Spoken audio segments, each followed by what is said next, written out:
Welcome back. Shares of Delta Airlines declined this week after the company lowered its forecast due to what it called macro uncertainty and weaker travel demand. Our next guest says that if this continues, we could see airlines slow or cancel aircraft orders, slow pilot onboardings, and even announce layoffs. We're joined now by Robert Kokonis. He's an expert in the sector. He joins us from time to time to talk about it. He's president and managing director of Airtrav Incorporated. Robert, thanks a lot for joining us. The news from Delta was fairly dramatic because it had only been 2 or 3 months prior that Delta had issued a pretty robust forecast on travel demand and therefore its own sales and profit. And then it cited macro uncertainty causing weakened consumer confidence, weaker corporate confidence, and a knock-on effect materially to travel demand. Do you expect to hear similar cautions from other players in the U.S. airline sector?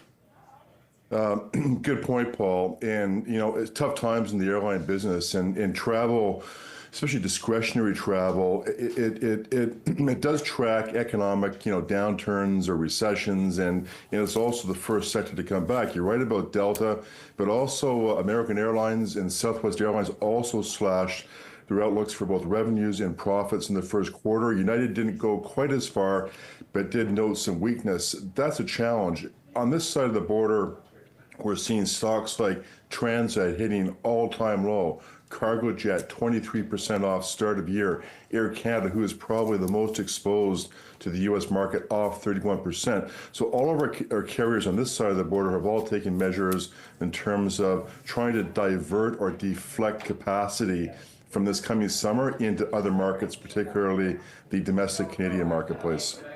And how successful might that be? How the Canadian market is only so large, of course, compared to the U.S. market. How successful can these companies be at diverting capacity, which is our aircraft and seats, to the domestic Canadian market?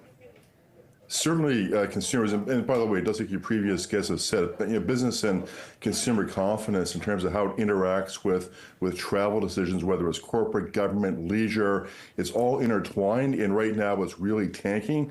Canadians have certainly been very vocal about trying to pivot from the U.S. and have talked about leaving their vacation spend this summer in Canada. But to your point, it's only so big. I think the challenge that all of our carriers are going to face is that dumping a lot of additional capacity, seat capacity, into this relatively small domestic market, and there's only so many routes that make sense. That's going to put downward pressure on yields, average pricing, and that in turn is going to impact profitability for all the carriers going through into 2 and 3Q. Robert, this is Bill Harris.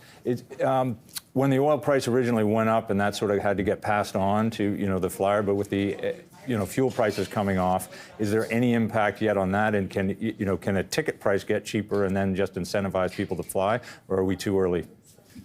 Well, just to be clear, in this country, there's only fuel surcharges. They're not even called fuel surcharges anymore. The carriers have called them international carrier surcharges. They only apply to international revenues, not domestic, not transborder. But the carriers have proven over time that the surcharges tend to be an interoperable revenue lever as opposed to a mechanism that closely tracks fuel. To your point, I mean, we've seen surcharges rise when oil prices rise, but they don't always come down in step when oil prices drop. I think the bigger challenge for oil prices is that while we have oil prices falling, that 69 or 70 cent Canadian dollar is tough for the carriers. They're buying fuel, a lot of their aircraft leases, outside third-party maintenance contracts, their product distribution contracts. All of those items are U.S. dollars. I don't know if there's a silver lining there with another cut in the Bank of Canada rate, but all the macroeconomic indicators are pointing in the wrong direction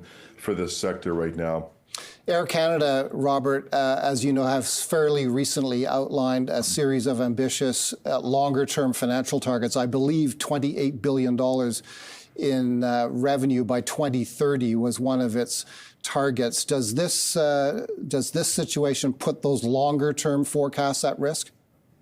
Well, it's just one step back for a second. It's too bad all this is going on because a number of our carriers have had some really good news lately. You had WestJet rolling out a significant upgrade and change to its loyalty program to compete better with Air Canada Airline. You've had Porter making some moves, for example, opening a base in Hamilton, Ontario.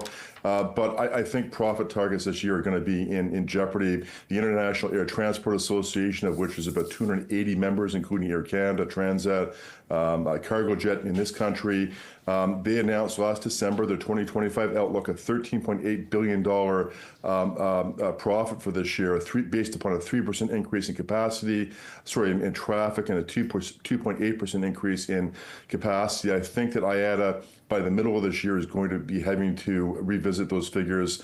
All of our carriers are going to have to revisit where they're at. For Air Canada, I mean, you have to look at this industry as cyclical, as a high fixed cost industry, high capex, spending decisions. You've got to consider things, in the 5 and 10 year cycle.